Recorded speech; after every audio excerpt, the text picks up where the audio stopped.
Backseas Musical Podcast.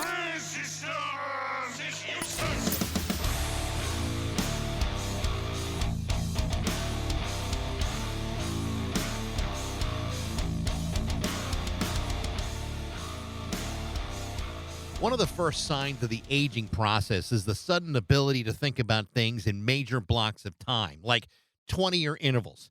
I started to feel that way about 37 years ago, and it gets only worse because today I can actually remember stuff that happened 50 years ago.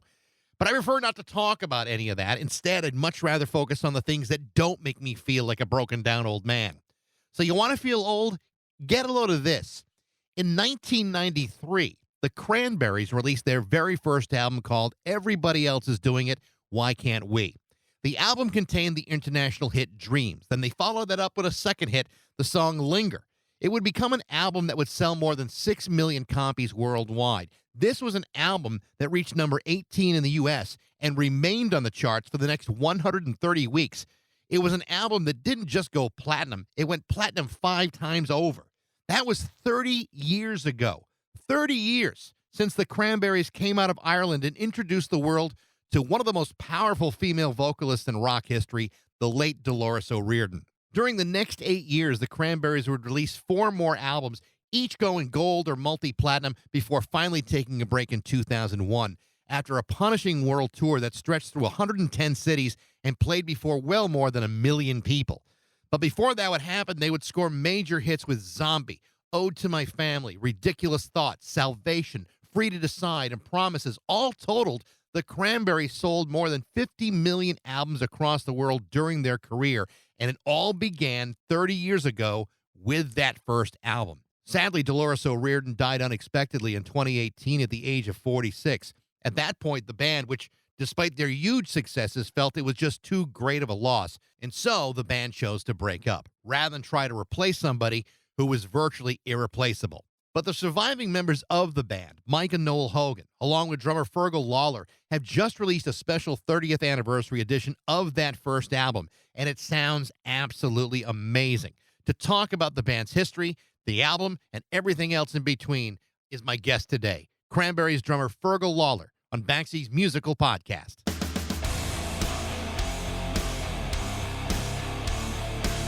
To think about things in 30-year blocks of time, it was, my father turned 80 years old, and I remember him when he was in his 20s. And to me, it's like, oh, shit, I guess it's a surprising how fast they grow up. You start counting then, don't you? It's like 30 years less, and I'll be 80. It's absolutely true.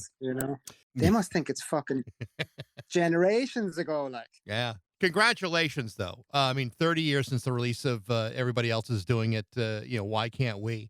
And you guys are releasing it, or re-releasing it, I should say, a 30th anniversary reissue. And it's been remixed on something called Dolby Atmos. Tell me about what that is and what that process is all about. It's like surround sound, but surround sound is around, left, right, back, behind you and stuff. But Atmos is also above and below. So there's another dimension to it. It's fascinating. So it makes it more 3D. It makes it more like what I found listening to it was it feels like you're either in the room when we're rehearsing or you're on the stage when we're playing live. It's that kind of feeling of being surrounded by the sound. But it's different to surround sound because it's more, I don't know, it's more real, I think. Yeah. Is it better on one format or another? I mean, I know with like vinyl, you kind of get a broader width of sound than you would get certainly on an MP3. I mean, does vinyl or CD make a difference in this? It would, yeah, it would, I think. Everything always sounds better in vinyl because it's not as compressed. So with CD, it'll still sound amazing, obviously on MP3 because everything is mixed digitally nowadays for that market, so they will kind of tweak things for vinyl that they do differently for digital. So, obviously the technology for this didn't exist in 2018 when you guys had reissued the album, with all those early demos and outtakes on the last version of it. But as far as what you're hearing on this one, is the average listener could definitely tell between one or the other. Yeah, there's specific headphones you need for it. Apple earpods or whatever work. You know, there's a list of suitable headphones if you Google it that work with Atmos or whatever. But yeah, you will notice it, all right. Because I tried it on regular headphones and then put on the Atmos ones and went, oh, it is different. Yeah. I went back and did a bit of research on Cranberries, and it really is. I mean, it's kind of an amazing story. You had this huge string of albums, literally and figuratively. Begins with the first one. You sell 6 million copies of that record, and like 3 million of which were in the United States. I mean, one day you're just rehearsing a couple of songs in a rehearsal space, and the next months later, all of a sudden it's this massive international hit, and you're off like a cannon. It wasn't that quick, now, to be honest. I'm sure it wasn't. It felt that quick. It did feel like that because we were touring around the UK and Ireland for a couple of years. Then we did our first European tour. We opened up for an Irish band called the Hothouse Flowers. Yeah. And we were on that tour, and no one really knew us in Europe. And then we got a call saying that college radio was playing Linger. We need to come over to the States and do a tour. So we went over to the States and spent 6 months, played pretty much nearly every state, like 5 or 6 gigs a week, really slogged hard at it. And it just went up and up and up and up, and the venues got bigger. It went from small little clubs to playing in theaters like the Fox Theatre, those kind of theaters. And then by the end of the year, we opened up for Duran Duran, and they were playing in sheds and outdoor arenas, which was an amazing experience for us. Was there a point in that period where you said to yourselves, I mean, we clearly have something very special here, and it's really connecting hard with people? Was there a point where that became obvious to you guys? Yeah. Well, pretty much from the first gig in the US. It was in Denver, Colorado. I remember it in the Fox Theatre there. And there was people stage diving and singing the words of Linger and singing the words of all the songs in the album, actually. And we couldn't believe it. It was like, my God, these people know our songs, And then as we were touring, we'd be watching MTV in our hotel room or whatever, and Linger kept coming on and on and on rotation. It was like, oh my gosh, Jesus, this is really, really kicking off here.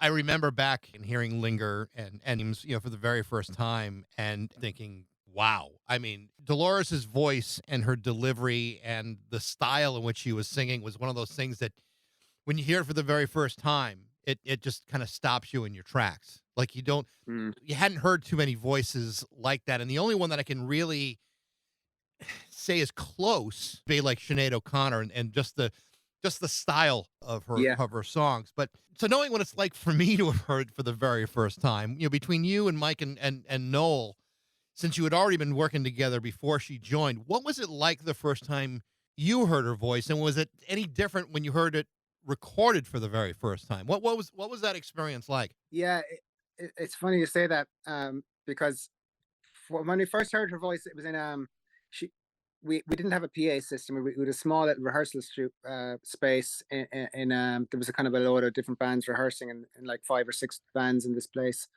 And we had a small room there, and Dolores's mic was plugged into a guitar amp. So it sounded really crackly and you couldn't really hear it. But we knew she could sing. It was okay, you can kind of make it out, but it was really distorted and everything. So we didn't really hear her clearly until we did her first demo, like a couple of months later. And then we kind of went, oh, she can really sing. I could sound it crystal clear, and she was doing backing vocals with like this beautiful soprano thing. And it was like, oh my God, this is fantastic. My understanding is that you guys were introduced to Dolores at the recommendation of Niall Quinn, who had been your previous singer. You must have sent that guy a gift basket every 6 months. Thank you for quitting. Thank you for quitting. His girlfriend, her sister was in school with Dolores, and he kind of put the word out and said, anyone who sings, the lads are looking for another singer, maybe even a girl. They said they wouldn't mind getting a girl in to sing because something different. No one in Limerick had a female singer. And she said, oh, I'll ask around. I think there's a friend of my sister's. So then, she called up to that rehearsal place on the Sunday afternoon, and that was the start of it. Yeah. That actually says something pretty noble about Niall, because I mean, I can't imagine like David Lee Roth telling Eddie Van Halen, hey, I know this guy, Sammy Hagar. I think he'd be a good replacement. I can't imagine that ever happening. But when you heard her for the very first time, just practicing, that I don't know if it was an official audition or what it was. Did you feel like, okay, this is something special right away, or did it take some time to kind of develop into that sound for you Yeah, guys? it was more like we had a few guys try out, and most of them couldn't sing. They were just shouting and kind of looked the part, but couldn't really sing. So it was like, okay, great, she can sing at least. That's fantastic. So start from there. We gave her a tape with the music for Linger. She took it away with her and came back the following Sunday with most of the lyrics and that string line on it, da, da, da, da, da, da, part written on a keyboard. And we were like, okay, great, Jesus, this is fantastic. A week and we have one song already. So we just practiced a lot. Then we kind of, because we were all working or whatever at the time, so any spare time we got, we'd rehearse. Talking about the first album and how it grew into something that was like a blockbuster hit around the world. But you guys just did something that was very unusual, especially after coming out of the gates with a hit like that. You follow it up with a bigger hit. That is, you often hear about the difficult second album, but no need to Mm, argue, wound up selling even better yeah. than the first one. And you must have felt almost invincible at that point when you take great success and follow it up with something even more monumental. Yeah, it was amazing, but also a bit scary because we were really big at that point, and the whole fame thing didn't, because we were all fairly relaxed, shy people, and the fame thing was a bit weird to deal with. It kind of took a while to kind of get to grips with it, and to kind of realize, that's when you're working, you're the famous person, but when you're at home, you switch off and get away from it all. And it took a few years before we could kind of walk around Limerick and not be recognized. Yeah. People just kind of got used to it and didn't say anything. So yeah, it calmed down after a few years, but it was scary at the time. But so in that period where you are dealing with that kind of notoriety and fame, I mean, how did you manage your way through that? I mean, it's a hell of a transition for a guy who's just a neighborhood guy, and all of a sudden everybody Mm, in the neighborhood singing, "Hey, that's the guy from the Cranberries." yeah, It's a different thing when you're known around the world, but it's another thing when the people that you kind of grew up with are looking at you in like a totally different way. we kind of just got used to it as time went on, and then people didn't make as much of a fuss about us at home because they'd see us all the time. It's like, oh, there's your guy from the Cranberries. Yeah, he's here all the time. So it kind of calmed down after the initial madness of that first burst of fame or whatever. And then when you go away on tour, you're expecting to be recognized because you're in town playing a gig. There's posters up everywhere, so you kind of expect it more. And it's nice then to come home and get away from all of that and just switch off. Yeah, there is something nice about being a human being again after Oh, get, yeah, just getting to that do out of your normal system. things. I would Laundry, yes. Yeah, that's the thrilling parts of life, and but I think it's interesting though that when and this happens a lot with real successful artists. Thank God it's done young. Like you get that out of your system Yeah, in your yeah, 20s. I mean, like I said, you and I are two guys in our 50s. There's all kinds of shit I don't have the energy for anymore. And exactly. and I would think that when you're young, you almost don't even know any better. But in hindsight, you look at that and go, how did I manage through that? Yeah, well, we toured a lot back then, so we were all in the bus together, going through it all at the same time. So we could all relate to that. We were like in our own insular bubble when we were off on tour, and you know, we just kind of were a bit bemused by the whole thing and going, I can't believe, can't believe it, and just make the most of it and enjoy the ride. But now looking back at it in your 50s, you just go, oh no, Oh I don't know God, if I no. could do that again. I don't know how the Stones do it and people like that because, I mean, Jesus, they're 70, late 70s even now. I don't know how they have the energy for touring. It's incredible. Yeah, they're a real anomaly because they've to have been doing it for as long as they have. Yeah. And when you see them, I mean, they still have a certain energy Oh, yeah. They at, have. at, Yeah. Yeah. at 70, nearly 80 years old. And like I said, that's my dad's age. I can't even I Yeah. can't even imagine my dad on stage doing that. Rocking out like, yeah. Absolutely. There is It is interesting though that you have the success the first two albums, and the success continues. It may not have be at the same level as it has been the first two records, but the first four records, or 4 or 5 records by the Cranberries.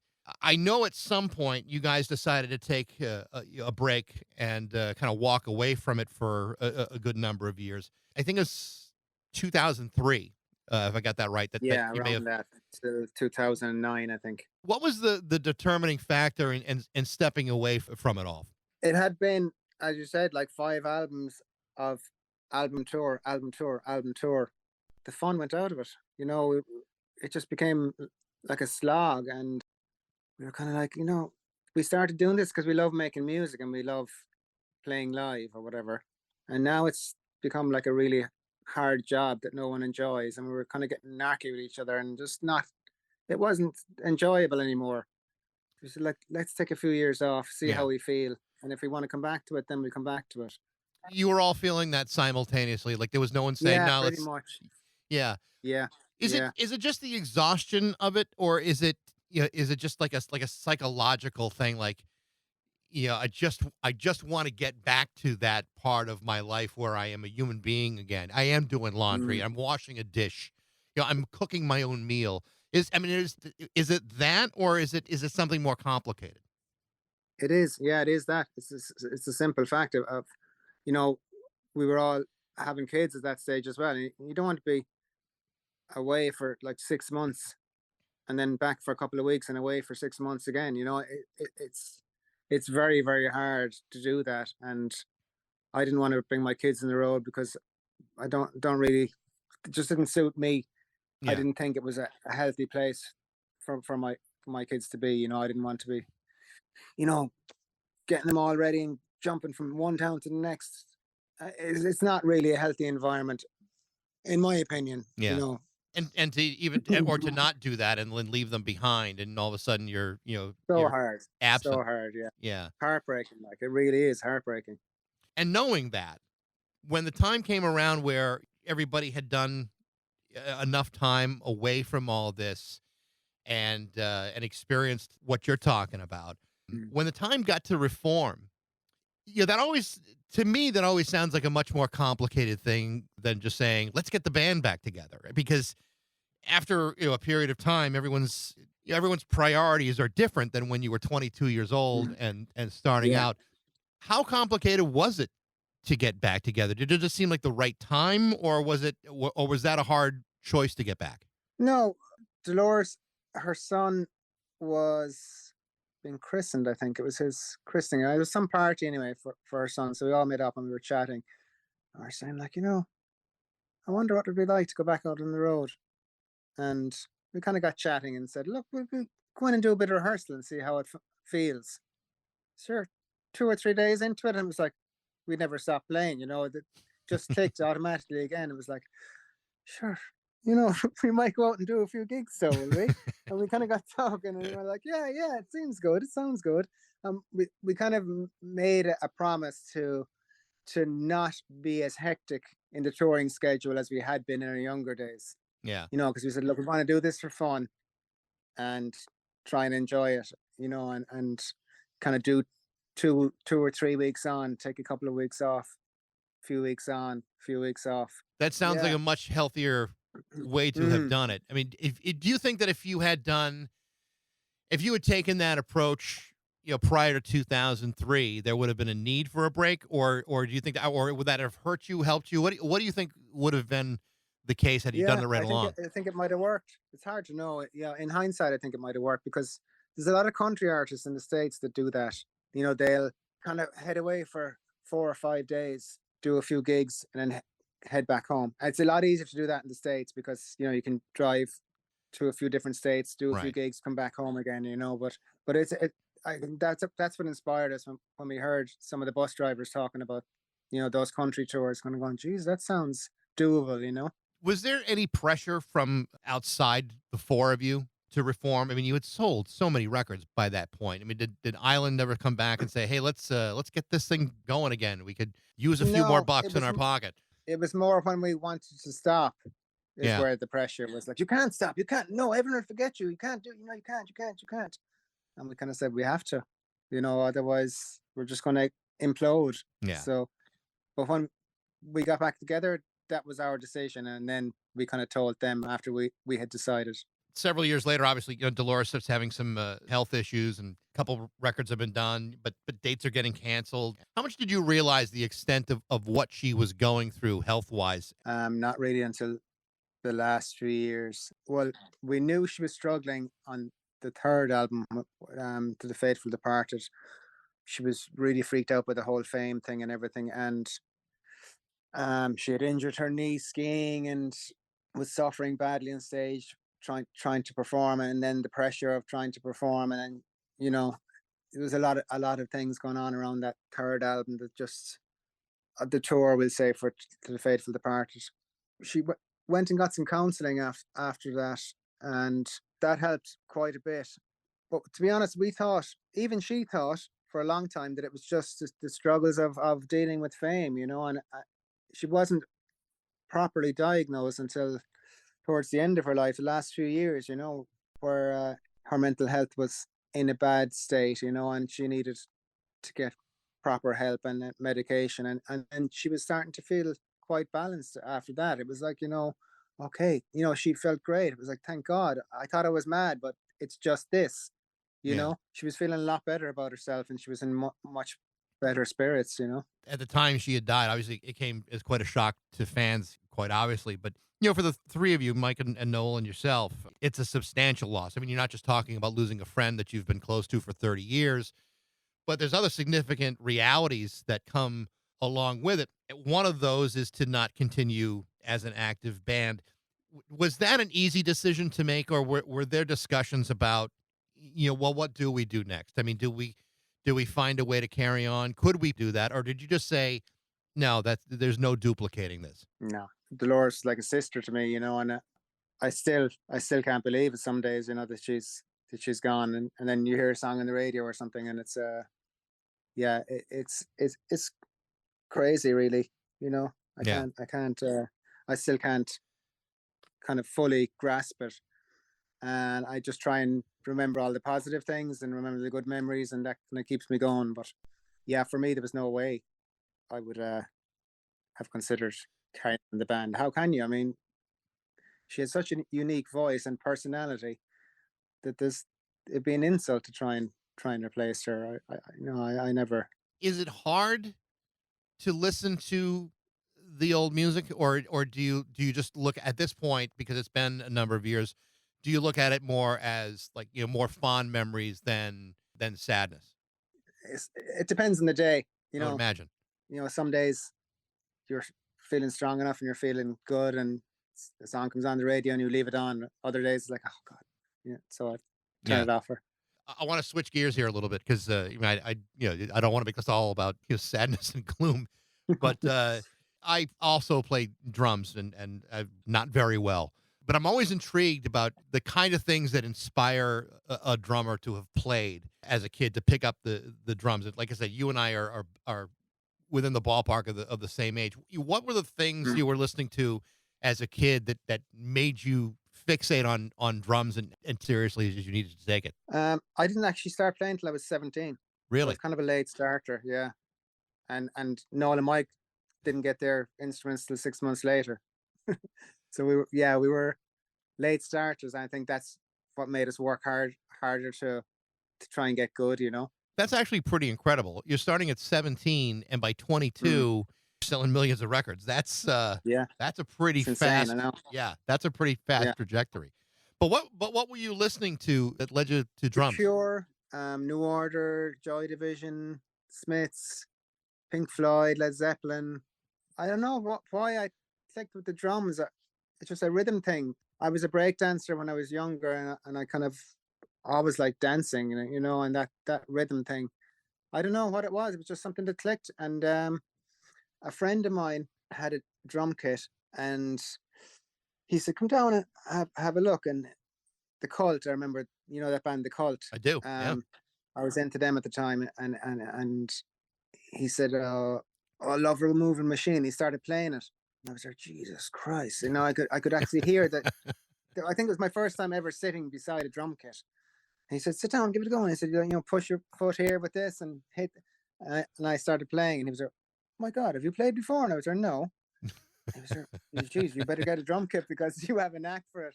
So I said, okay. And then the following Christmas, I got this 300 quid. It was like Mike used to call them the wallpaper drums because they looked like they had wallpaper on them. They were really cheap, blue, kind of peeling off. But that was the start of it, yeah. Yeah, that's funny. But I know that, so when I play now, because there's all kinds of things that all of my physical limitations have all seemed to crest into the 50s. But when I play now, I find that I make adjustments in a way that make certain things easier. I mean, I just couldn't Easier, yeah. yeah, like there's certain things I could do at 22 but I can't do. But because of the limitations that aging has afforded you, I actually think I do them more efficiently and better. Do you find that when you play now, or is it different? Yeah, I do find, yeah. Well, I haven't played much in the past couple of years. I've been concentrating on other instruments. I've been doing music for soundtracks and stuff like that. But my daughter is playing, so I'll sit down and play something and then say, try this, or I'll watch her playing and go, yeah, if you do it this way, it might be a bit easier. So I do find, yeah, with the physical limitations of being over 50, you have to, yeah, kind of think about how can I make this easier on my bones Is, so they isn't don't it, rattle as much. isn't there a part of you that wants to, like, start banging your daughter's bedroom door and say, cut that crazy racket there? Like, I mean, that's something like my No, parents would have done. no, definitely not. No, no, she's good taste in music. But my older guy, I have two boys and a girl, and the middle guy has a varied taste. He'll listen to the crappiest twee pop music, and then he'll have a bit of Radiohead or some heavy metals, and he's kind of bits of everything. It's madness. Like, okay, I like that one, but the other one, I don't think so. Please, the noise. You mentioned your work in soundtrack recording. Tell me a bit about that and transitioning from a rock star into that realm. Mm.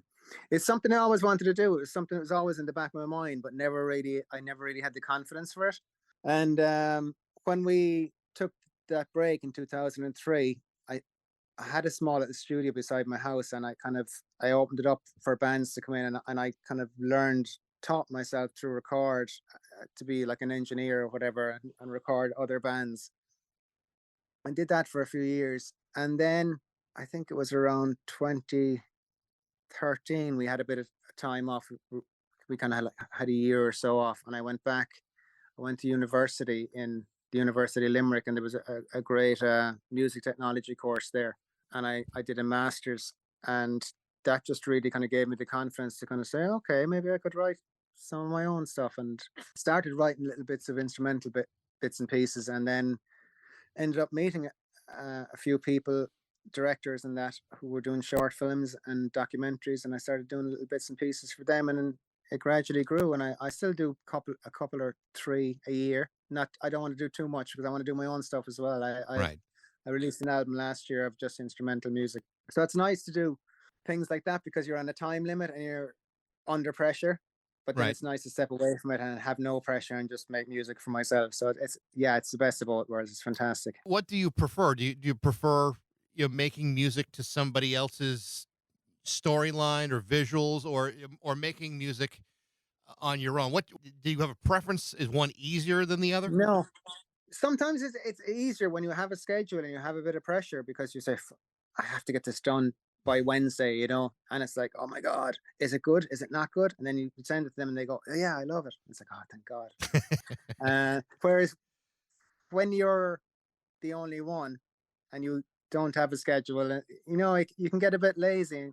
Not lazy, but you can get a bit self-indulgent, and then you kind of have to reel yourself in and go, okay, hold on a second. So I have a few friends, I'll send them stuff and go, what you think of this? Is it up its own ass a bit? And they're like, no, it's great.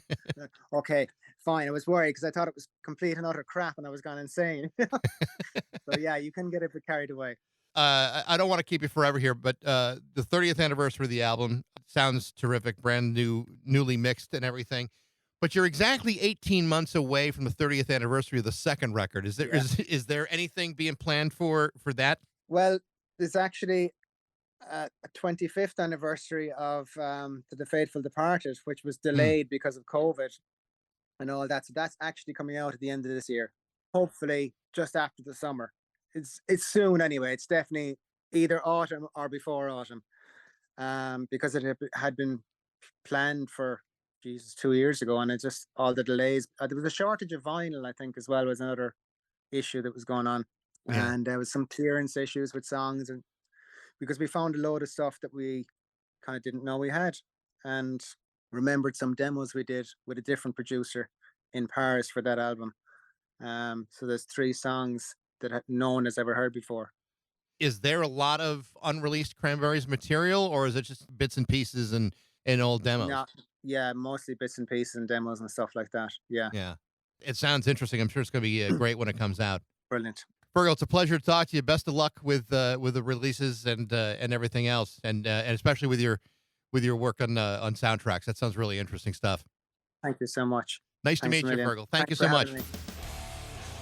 Again, the Cranberries' first album, Everybody's Doing It, Why Can't We, is getting a special 30th anniversary reissue on Dolby Atmos. If you're a fan, you're going to love it. Thanks for listening. I hope you enjoyed today's episode. If you did, like it, share it, rate it, tell all your friends about it. You can reach me at bax@rock102.com. I'd love to know what you think, and thanks again for listening to Baxy's Musical Podcast.